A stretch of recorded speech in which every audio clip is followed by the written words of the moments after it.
ಶಿಶು ಅಭಿವೃದ್ಧಿ ಯೋಜನೆ ಅಡಿಯಲ್ಲಿ ಸೀಮಂತ ಕಾರ್ಯಕ್ರಮ, ಅಂಗನವಾಡಿ ಕೇಂದ್ರಗಳಿಗೆ ಸ್ಮಾರ್ಟ್ LED ಟಿವಿ ವಿತರಣೆ, ಸುಕನ್ಯಾ ಸಮೃದ್ಧಿ ಯೋಜನೆಯ ಅಡಿಯಲ್ಲಿ ಫಲಾನುಭವಿಗಳಿಗೆ ಪಾಸ್ಬುಕ್ ವಿತರಣೆ ಕಾರ್ಯಕ್ರಮ ಜರುಗಿತು.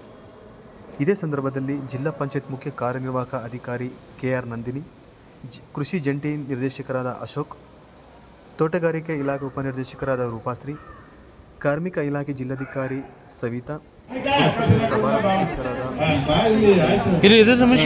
ನಂದೀಶ್ ಕೃಷ್ಣಪ್ಪ ಸೇರಿದಂತೆ ಇತರರು ಹಾಜರಿದ್ದರು. ಈ ಕಡೆ ಲೈನ್ ಬರೋದು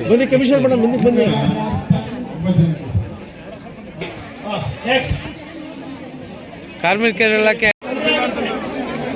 ತಗೊಳ್ಳೋ ಆ ಕಡೆಯಿಂದ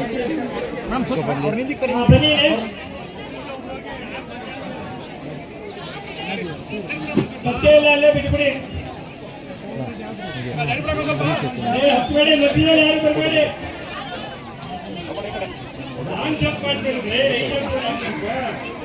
ಬನ್ನಿ ಅಣ್ಣ, ಸ್ವಲ್ಪ ಜಾಗ ಕೊಡಿ. ಅಲ್ಲಿ ಇಲ್ಲಿಯವ್ರು ಗೊತ್ತು ಜಾಗ ಬಿಡಿ, ಒಂಚೂರು ಫಸ್ಟ್ ಇಲ್ಲಿಯವ್ರು ಜಾಗ ಬಿಡಿ. ಹಾಕಿರೋ ಹಾಕೋದು ಬೇಕು. ಮತ್ತು ಈ ಕಾರ್ಯಕ್ರಮವನ್ನು ತುಂಬ ಅಚ್ಚುಕಟ್ಟಾಗಿ ನಿಭಾಯಿಸಲಿಕ್ಕೆ ಯಾರ್ಯಾರು ಸಹಕಾರ ಮಾಡಿದರೋ ಎಲ್ಲರಿಗೂ ಕೂಡ ವಂದನೆ ಹೇಳ್ತಾ, ಇವತ್ತಿನ ದಿನ ತಮ್ಮೆಲ್ಲರಿಗೂ ಕೂಡ ಬಾಗಿನ ಅರ್ಪಿಸುವಂಥ ಒಂದು ಕಾರ್ಯಕ್ರಮವನ್ನು ಆಯೋಜನೆ ಮಾಡಿದ್ದಾರೆ. ಇದನ್ನು ಬಹಳಷ್ಟು ಜನ ಹೆಣ್ಮಕ್ಳು ಏನಂತ ಅನ್ಕೋತಾರೆ ಅಂತಂದರೆ, ನಮಗೆ ಇರುವಂತಹ ಒಂದು ವಿಶಿಷ್ಟ ಶಕ್ತಿ ಅಂತ ಅನ್ಕೊಳ್ಬೇಕು. ಈ ಪ್ರಪಂಚದಲ್ಲಿ ಯಾರಿಗಾದ್ರೂ ಒಂದು ದೇವರು ಎಕ್ಸ್ಟ್ರಾ ಪವರ್ ಕೊಟ್ಟಿದ್ರೆ, ಎಕ್ಸ್ಟ್ರಾ ಶಕ್ತಿ ಕೊಟ್ಟಿದ್ರೆ, ಅದು ಹೆಣ್ಮಕ್ಳಿಗೆ ಇನ್ನೊಂದು ಜೀವಕ್ಕೆ ಇನ್ನೊಂದು ಜೀವವನ್ನು ಕೊಡೋವಂಥ ಶಕ್ತಿ ಕೊಟ್ಟಿರೋವಂಥದ್ದು ಕೇವಲ ಹೆಣ್ಮಕ್ಳಿಗೆ ಮಾತ್ರ. ಸೊ ಅದನ್ನು ನಮ್ಮ ಒಂದು ವಿಶಿಷ್ಟ ಶಕ್ತಿ ಅಂತ ಅನ್ಕೊಳ್ಬೇಕೆ ಹೊರತು ಅದು ನಮ್ಮ ಯಾವುದೇ ಕಾರಣಕ್ಕೂ ಕೂಡ ವೀಕ್ನೆಸ್ ಅಂತ ಅನ್ಕೊಳ್ಬಾರ್ದು. ಸೊ ಯಾರಿಗೂ ಅನುಭವಕ್ಕೆ ಬರ್ದೇ ಇರೋವಂಥ ಒಂದು ವೇದನೆ ಇರ್ಬೋದು, ಅದರಿಂದ ಬರುವಂಥ ಖುಷಿ ಇರ್ಬೋದು, ಒಂದು ತಾಯ್ತನ ಅನ್ನುವಂಥದ್ದು, ಮಕ್ಕಳನ್ನ ಪಾಲನೆ ಪೋಷಣೆ ಮಾಡುವಂಥದ್ದು, ಸಮಾಜಕ್ಕೆ ಉತ್ತಮ ಪ್ರಜೆಗಳನ್ನು ಕೊಡುವಂಥದ್ದು, ಇದು ಕೇವಲ ಒಂದು ತಾಯಿಗೆ ಮಾತ್ರ ಸಾಧ್ಯ ಆಗಿರುವಂಥ ಒಂದು ವರ. ಸೊ ಹಾಗಾಗಿ ಅದನ್ನೆಲ್ಲರೂ ತಾವು ತುಂಬ ಖುಷಿಯಿಂದ ಸಂತೋಷದಿಂದ ಸ್ವೀಕಾರ ಮಾಡಬೇಕು.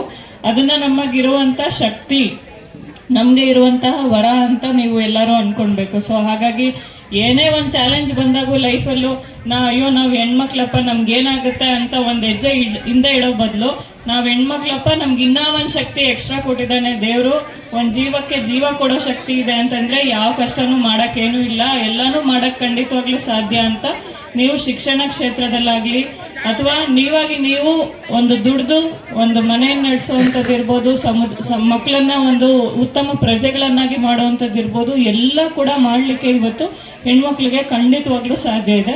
ಹಾಗಾಗಿ ನಿಮ್ಮನ್ನು ನೀವು ಫಸ್ಟು ನಿಮ್ಮ ಬಗ್ಗೆ ನೀವು ಕಾನ್ಫಿಡೆನ್ಸ್ ಇಟ್ಕೊಳ್ಬೇಕು, ಅದು ಇಂಪಾರ್ಟೆಂಟು. ನಿಮಗೆ ನೀವು ಕಾನ್ಫಿಡೆನ್ಸ್ ಇಟ್ಕೊಂಡು ನಿಮಗೆ ನೀವು ನಾನು ಮುಂದೆ ಬರಬೇಕು ಅನ್ನುವಂಥ ಛಲ ಕಿಚ್ಚು ನೀವು ಒಳಗಡೆ ಇದ್ದರೆ ಯಾರೂ ಕೂಡ ನಿಮ್ಮನ್ನು ಸ್ಟಾಪ್ ಮಾಡೋಕ್ಕೆ ಸಾಧ್ಯ ಆಗೋದಿಲ್ಲ. ಅದೇ ನಿಮ್ಗೇನೆ ನಿಮ್ಮ ಬಗ್ಗೆ ಇನ್ಫೀರಿಯಾರಿಟಿ ಕಾಂಪ್ಲೆಕ್ಸ್ ಇದ್ದು, ಅನುಮಾನ ಇದ್ದು, ನನ್ನ ಕೈಯಲ್ಲಿ ಆಗುತ್ತಾ ಅಂತ ಅಂದರೆ ಅವಾಗ ಖಂಡಿತವಾಗ್ಲೂ ಅದು ಸಾಧ್ಯ ಆಗೋದಿಲ್ಲ.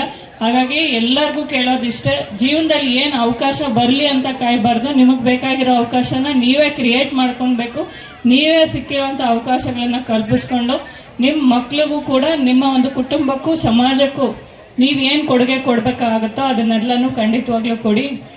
ಇವತ್ತು ಎಲ್ಲ ಅಧಿಕಾರಿಗಳನ್ನ ಬಹುಶಃ ಯಾಕೆ ಕರೆದಿದ್ದಾರೆ ಅಂತಂದರೆ, ಹೆಣ್ಮಕ್ಳು ಹೇಗೆ ನಿಭಾಯಿಸ್ಬೋದು ಕೆಲಸವನ್ನು ಕೂಡ, ಮನೆಯನ್ನು ಕೂಡ, ಅದೇ ರೀತಿ ಒಂದು ಇಡೀ ಸಮಾಜಕ್ಕೆ ಯಾವ ರೀತಿಯಾಗಿ ಕೊಡುಗೆ ಕೊಡ್ಬೋದು ಅಂತ ತಿಳಿಸ್ಕೊಡ್ಲಿಕ್ಕೆ ಇವತ್ತು ಈ ತಾಲೂಕಲ್ಲಿರೋ ತಹಸೀಲ್ದಾರು ಕೂಡ ಒಬ್ಬರು ಲೇಡಿ ಆಫೀಸರು, ಇಲ್ಲಿರುವಂಥ DD ಹಾರ್ಟಿಕಲ್ಚರ್ ಒಬ್ಬರು ಲೇಡಿ ಆಫೀಸರು, ನಮ್ಮ ಡಿಸ್ಟ್ರಿಕ್ಟ್ ಆಫೀಸರ್ ಮೈನಾರಿಟಿ ಕಾಣಿಸ್ತಾ ಇದ್ದಾರೆ ಅವರು lady officer, DD woman and child ಅವರು ಕೂಡ ಒಬ್ಬರು ಲೇಡಿ ಆಫೀಸರು, ಭಾಳಷ್ಟು ಜನ ಕಾಣಿಸ್ತಾ ಇದ್ದಾರೆ. ಇವತ್ತು ನನಗೆ ನ್ಯೂಸಲ್ಲಿ ದೊಡ್ಡ ದೊಡ್ಡ ಗುರಿ ಇಟ್ಕೊಳ್ಬೇಕು, ಅವರು ಕೂಡ ಜೀವನದಲ್ಲಿ ಮುಂದೆ ಬರಬೇಕು, ಸಾಧನೆ ಮಾಡಬೇಕು, ಆಮೇಲೆ ಮದುವೆ, ಈ ಮಕ್ಕಳು ಎಲ್ಲನೂ ಕೂಡ ಅನ್ನುವಂಥದ್ದು ಸಪೋರ್ಟಿವ್ ಆಗಿ ನೀವು ನಿಂತ್ಕೊಂಡಾಗ ಮಾತ್ರ ಅವರು ಕೂಡ ಒಂದು ಯಶಸ್ವಿ ಮಹಿಳೆಯಾಗಿ ನಿಭಾಯಿಸಲಿಕ್ಕೆ ಸಾಧ್ಯ ಆಗುತ್ತೆ ಅಂತ ಹೇಳ್ತಾ ನನ್ನ ಮಾತು ಮುಗಿಸ್ತೇನೆ. ಎಲ್ಲರೂ ಹೇಳಿ ಅವ್ರಿಗೆ ಗೊತ್ತಾಗಲಿ, ಅವ್ರ ಮಕ್ಕಳು ನಿಮ್ಮಂಗ ಓದಿ ಬುದ್ಧಿವಂತರಾಗ್ಲಿ. ಸಂತೋಷ ಅವ್ನು ಗೊಂಬೆ ತರ ನೋಡಿದ ಜಾಗ ಮಾಡ್ತಾರೆ ಹೋಗ್ಲಿಕ್ಕೆ. ಹೇಳಮ್ಮ ನೀನು ಮಕ್ಕಳಿಗೆ ಹೆಣ್ಮಕ್ಳಾಗ್ಲಿ ಜಾಸ್ತಿ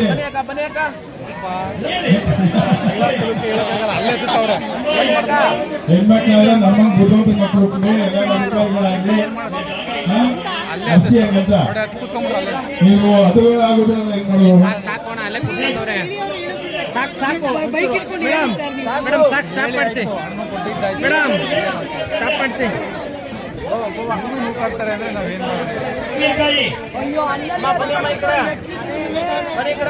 ಸಮಾಧಾನವಾಗಿ ಮೆಟ್ಲತ್ರಿ, ಅವೆಲ್ಲ ಹತ್ತಕ್ಕೆ ಹೋಗ್ಬೇಡಿ, ಬಿದ್ಬಿಟ್ಟಿದೆ ಮೇಲೆ ಬೈಕ್ ಹತ್ರ ಕಿಟ್ಕೊಂಬ ಕಾಯ ಹತ್ರ. ಮೆಟ್ಲಿಂದ ಹತ್ರಿ, ಒಬ್ಬೊಬ್ಬರು ಮುಂದೆ ಒಬ್ಬೊಬ್ಬರು ನಿಂತ್ಕೊಳ್ಳಿ. ಎಲ್ಲದಕ್ಕೂ ಸಾವಧಾನವಾಗಿ ಎಲ್ರಿಗೂ ಸಿಗುತ್ತೆ, ನುಗ್ಬೇಡಿ. ಹಾಗಿದ್ರೆ ಸಬ್ಸ್ಕ್ರೈಬ್ ಬಟನ್ ಮೇಲೆ ಕ್ಲಿಕ್ ಮಾಡಿ ಹಾಗೂ ನಮ್ಮ ಹೊಸ ವಿಡಿಯೋಸ್ ಅಪ್ಲೋಡ್ಗೋಸ್ಕರ ಪಕ್ಕದಲ್ಲಿ ಕಾಣುವ ಬೆಲ್ ಬಟನ್ ನಮ್ಮೆಲ್ಲ ವಿಡಿಯೋಗಳನ್ನ ಲೈಕ್ ಮಾಡಿ, ಶೇರ್ ಮಾಡಿ ಹಾಗೂ ಕಮೆಂಟ್ ಮಾಡಿ.